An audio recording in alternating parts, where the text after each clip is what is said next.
Assalamualaikum warahmatullahi wabarakatuh. Sebelumnya, perkenalkan nama saya Nur Indah Herliani dengan NPM 23030500099. Nah, jadi kali ini saya akan menjelaskan tentang supervisi pada pendidikan inklusif. Nah, langsung saja masuk ke materinya.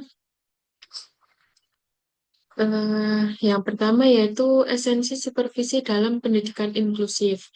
Nah, supervisi pendidikan inklusif adalah proses pendampingan profesional yang berfokus pada peningkatan kualitas pembelajaran bagi semua siswa, termasuk anak ABK, ABK anak berkebutuhan khusus. Nah, supervisi tidak lagi bersifat inspeksi administratif, tetapi menjadi kemitraan kolaboratif yang memastikan setiap anak memperoleh akses, partisipasi, dan pencapaian sesuai potensinya.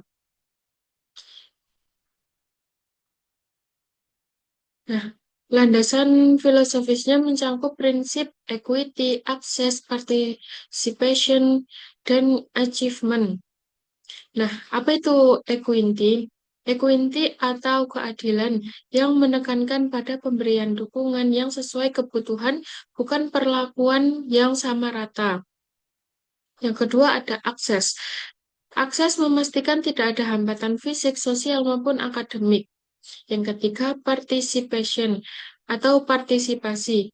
Nah, bahwa setiap anak harus terlibat aktif dan bermakna. Yang terakhir ada achievement.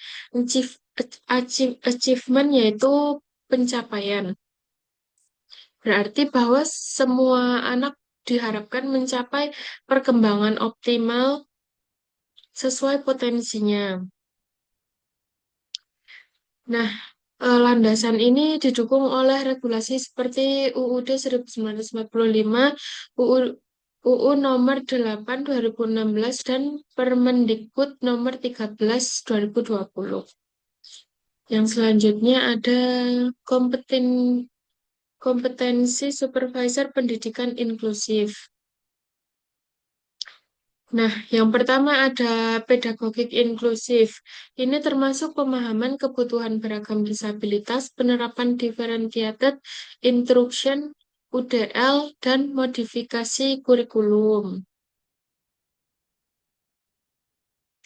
Yang kedua ada interpersonal dan komunikasi seperti empati, kemampuan mendengarkan, serta memberikan umpan balik yang membangun tanpa menghakimi. Dan yang terakhir yaitu teknis supervisi, seperti penggunaan instrumen observasi inklusif, analisis kebutuhan, dan problem solving kolaboratif.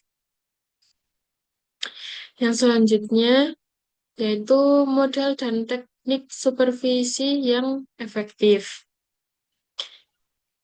Nah, model supervisi yang paling cocok dan telah teruji oleh konteks inklusif adalah model supervisi klinis yang diintegrasikan dengan pendekatan kolaboratif. Nah, model ini bersifat siklus dan partisipatif.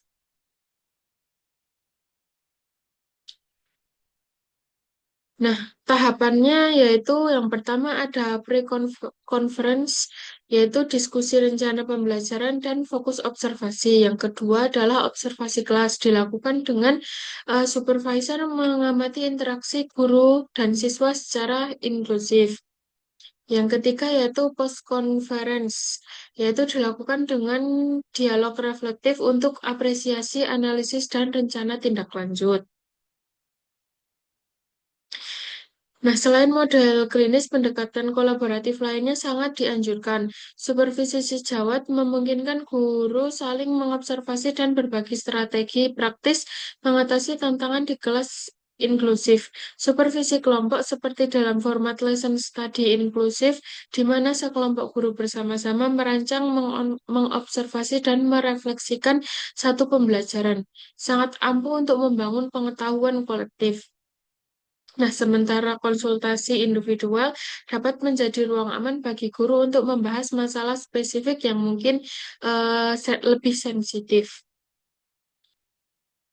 Nah, teknik-teknik yang digunakan pun bisa beragam. Eh, seperti pendukung. seperti lesson studi inklusif, konsultasi individual, wawancara reflektif, dan portofolio supervisi. Nah, yang selanjutnya yaitu area fokus observasi. Nah, fokus observasi tidak hanya dapat penyampaian materi, tetapi pada yang pertama yaitu ada perencanaan, eh, yaitu kita membutuhkan RPP. Adanya diferensiasi konten, proses produk, asesmen beragam, dan akomodasi kebutuhan siswa. Yang kedua yaitu pelaksanaan pembelajaran.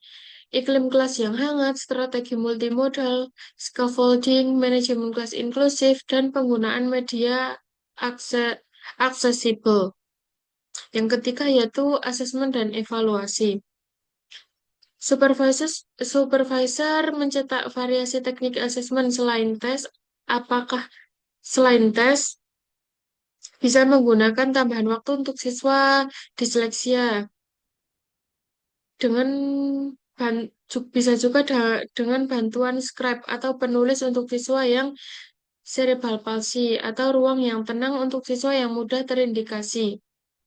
Nah, hasil hasil asesmennya pun juga harus ditelusuri penggunaan guru untuk apakah digunakan guru untuk memberikan umpan balik yang membangun. Yang selanjutnya kolaborasi. Nah, di sini diperlukan hubungan dengan guru dengan GPK, orang tua, dan tenaga ahli. Yang selanjutnya yaitu seni memberikan umpan balik yang membangun. Nah, umpan balik itu harus yang pertama spesifik dan deskriptif berbasis data observasi. Yang kedua berfokus pada praktik bukan pribadi guru. Yang ketiga seimbang dimulai dari apresiasi kemudian area pengembangan. Yang terakhir yaitu kolaboratif mendorong guru menemukan solusi bersama. Nah, tujuannya untuk menumbuhkan motivasi bukan penilaian yang membuat defensif. Yang selanjutnya yaitu tantangan di lapangan dan strategi untuk mengatasinya.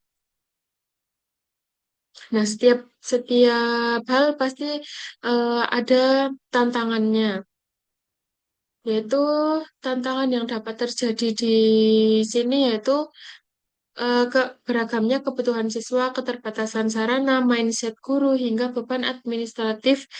Nah, strategi solusinya yaitu dapat membangun komunitas belajar profesional atau PLC. Yang kedua, menggunakan pendekatan asset base, fokus pada kekuatan. Yang selanjutnya, supervisor bertindak sebagai advokat bagi kebutuhan sekolah. Yang terakhir yaitu mencatat dan menyebarkan praktik baik sebagai inspirasi. Yang selanjutnya yaitu menyiapkan calon guru bagi mahasiswa PGSD. Nah, pemahaman teoritis harus dikokohkan dengan pengalaman praktik simulatif.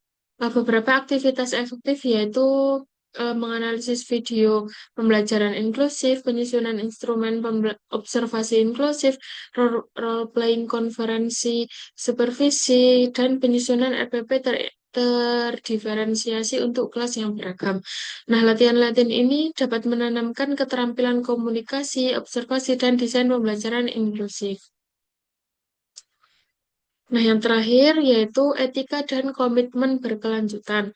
Nah, supervisi inklusif harus dilandasi oleh etika yang kuat, yaitu menjaga kerahasiaan, respek, dan keberpihakan pada siswa. Hasil supervisi pun tidak boleh berakhir di dalam laporan, harus ada rencana tindak lanjut atau follow-up plan yang konkret dan disepakati bersama. Mungkin berupa pendampingan lanjut seperti aspek tertentu, rekomendasi mengikuti pelatihan spesifik, atau diskusi berkala untuk memantau kemajuan. Nah, supervisi inklusif bukanlah program sekali datang lalu selesai. Hal ini adalah siklus berkelanjutan, sebuah proses refleksi, perbaikan dan pembelajaran bersama yang tiada henti, yang bertujuan tunggal, yaitu menciptakan ruang belajar di mana setiap anak, dengan segala keunikan dan potensinya, merasa diterima, tertantang, dan tumbuh menjadi versi terbaik dari dirinya sendiri. Inilah esensi sejati dari pendidikan yang berkemanusiaan. Nah, sekian presentasi dari saya, kurang lebihnya saya mohon maaf. Wassalamualaikum warahmatullahi wabarakatuh.